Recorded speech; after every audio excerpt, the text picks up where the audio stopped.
Hello everyone, welcome to Samarth class. Friends, इस video में हम बात करेंगे एनसीईआरटी के बारे में। इसमें हम समझेंगे एनसीईआरटी क्या है, इसकी स्थापना कब हुई, इसका फुल फॉर्म क्या है, इसके कार्य क्या हैं और इसके अलावा एनसीईआरटी के सिद्धांत और मुख्य उद्देश्यों के बारे में डिटेल में हम समझेंगे। जैसा कि आप जानते हैं, एनसीईआरटी इसका आप नाम शिक्षा के क्षेत्र से संबंधित है और आपने एनसीईआरटी की बुक्स भी पढ़ी होंगी।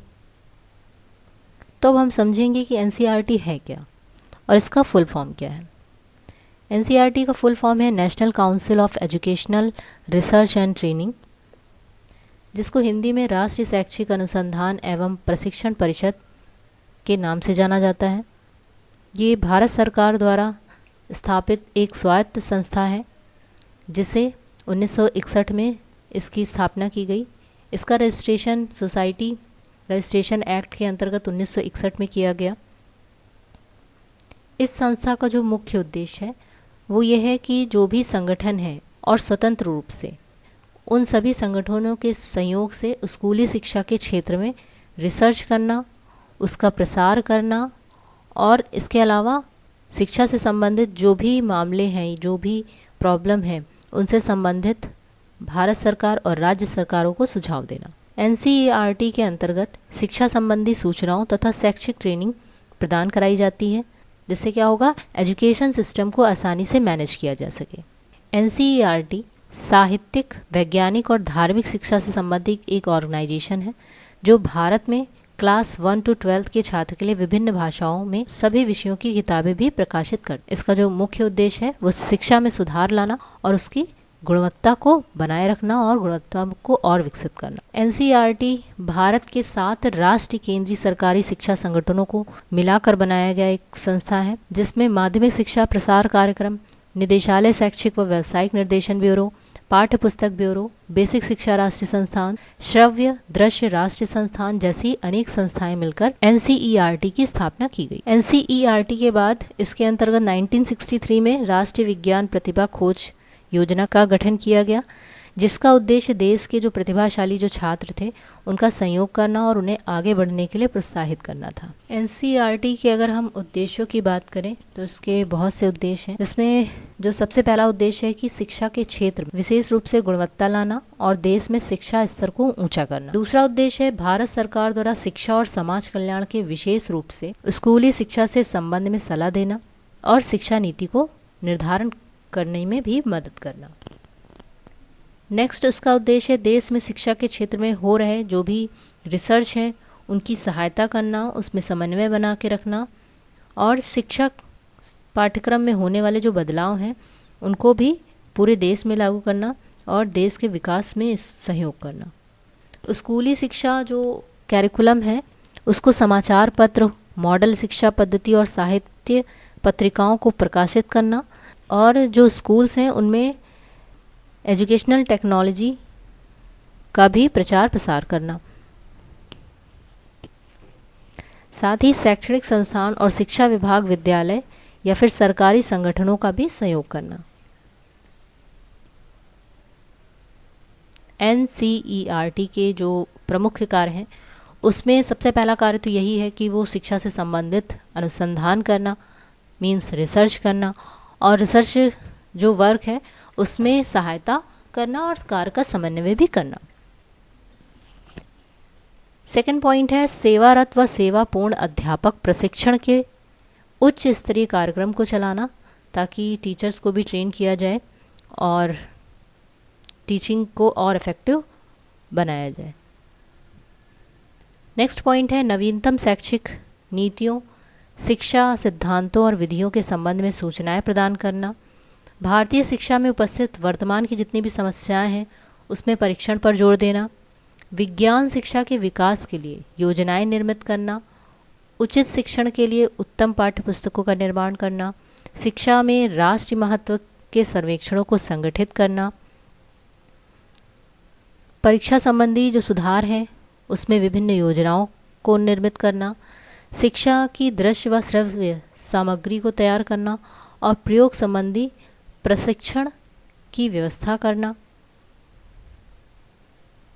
इस तरीके से हम कह सकते हैं जो NCERT है, इसके अंतर्गत स्कूली शिक्षा से जुड़े सभी प्रकार की जो सेवाएं हैं उनको बढ़ावा देना है।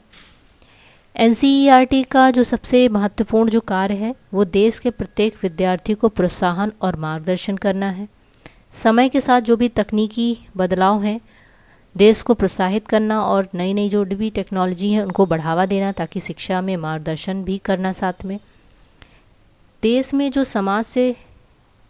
देश समाज में शिक्षा के प्रति जागरूकता को बढ़ाना, ताकि देश का समाज का प्रत्येक व्यक्ति प्रशिक्षित होगा। प्रत्येक व्यक्ति अगर शिक्षित होगा तो देश का भी विकास होगा। जो भी नवीनतम वैज्ञानिक और तकनीकी शिक्षा को बढ़ावा देना, जो देश के विकास के लिए बहुत ही ज़्यादा महत्वपूर्ण है। NCERT के थ्रू जितनी भी न्यू टेक्नोलॉजी है उनको भी सहयोग देना और उसको एजुकेशन फील्ड में एम्प्लाई करना। NCERT के अंतर्गत सभी प्रकार की तकनीकों का सहयोग भी दिया जाना है। इसके अलावा जो प्री सर्विसेज हैं या फिर इन सर्विसेज हैं, शिक्षक ट्रेनिंग को प्रोत्साहित करना, शिक्षा के जो कार्य हैं उनमें सहयोग देना, शिक्षा स्तर को बेहतर बनाने के लिए, शिक्षा स्तर को बेहतर बने, इसमें देश का एजुकेशन लेवल को मजबूत करना और देश में जो सरकारी विद्यालयों में जो NCERT के अंतर्गत जो भी बुक्स प्रकाशित हो रही हैं, शिक्षा के लिए उपयोग किया जाता है जिनका, और सरकारी जो प्रतियोगी परीक्षाएं में भी NCERT द्वारा जो प्रकाशित पुस्तकें होती हैं उसी से पाठ्यक्रम लिया जाता है। तो उन सभी चीज़ों को ध्यान में रख इनके कई सारे कार्य हैं।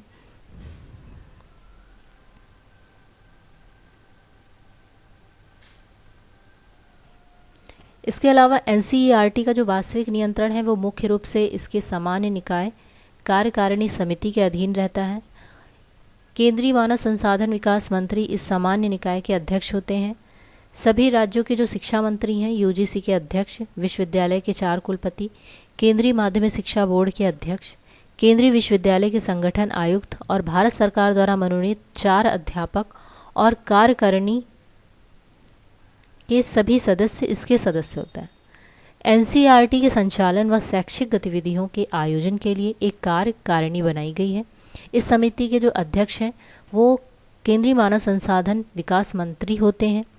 इनके अगर सदस्यों की बात करें तो केंद्रीय राज्य मंत्री, केंद्रीय शिक्षा सचिव, UGC के अध्यक्ष, NCERT के निदेशक, संयुक्त निदेशक, केंद्रीय विकास मंत्रालय व केंद्रीय वित्त मंत्रालय के एक प्रतिनिधि, 2 अध्यापक, परिषद संकाय के 3 प्रतिनिधि और 2 प्रख्यात शिक्षाविद सम्मिलित होते हैं। NCERT अपने 8 संगठनों के माध्यम से अपने उत्तरदायित्व का निर्वाह करती है और विभिन्न राज्यों में क्षेत्रीय सलाहकारों को भी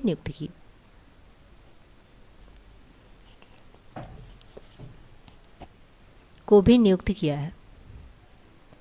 इसमें जो संगठक हैं वो है राष्ट्रीय शिक्षा संस्थान नई दिल्ली, केंद्रीय शैक्षिक तकनीकी संस्थान नई दिल्ली, पंडित सुंदरलाल शर्मा केंद्रीय व्यावसायिक शिक्षा संस्थान भोपाल, क्षेत्रीय शिक्षा संस्थान अजमेर, क्षेत्रीय शिक्षा संस्थान भोपाल, क्षेत्रीय शिक्षा संस्थान भुवनेश्वर, मैसूर, शिलोंग। NCERT के अगर अन्य कार्यों की बात करें तो यहाँ पे राष्ट्रीय शैक्षिक सर्वेक्षण अनुसंधान, प्रशासनिक कार्य, पाठ्यक्रम पर अनुसंधान करना, शिक्षा से संबंधित जो नई तकनीकी हैं उनका प्रयोग करना, मूल्यांकन अनुसंधान के अलावा CBSE तथा नवोदय विद्यालयों के लिए पाठ्यक्रमों का भी निर्धारण करना, पाठ्य पुस्तकों का लेखन, प्रकाशन, चयन कार्य भी इसी परिषद द्वारा किया जाता है। यहाँ पे महिला शिक्षा के लिए विशिष्ट पाठ्यक्रम व प्रविधियों का विकास करने के लिए भी यह अध्ययन दल की स्थापना की गई है। विकलांगों की शिक्षा के लिए भी यहाँ पे उपाय और नए प्रयोगों के संबंध में संस्थाओं को सूचना और सलाह देना। 10+2 के जो एजुकेशन है उसमें तकनीकी और व्यावसायिक शिक्षा का पाठ्यक्रम निर्माण, शिक्षकों को निर्देशन और मूल्यांकन, दूरस्थ शिक्षा कार्यक्रमों का निर्माण और टीवी कार्यक्रमों का निर्माण भी करना है। तो इस तरीके से हम कह सकते हैं कि NCERT एक राष्ट्रीय शैक्षिक अनुसंधान और प्रशिक्षण परिषद है जिसे भारत सरकार द्वारा 1961 में बनाया गया।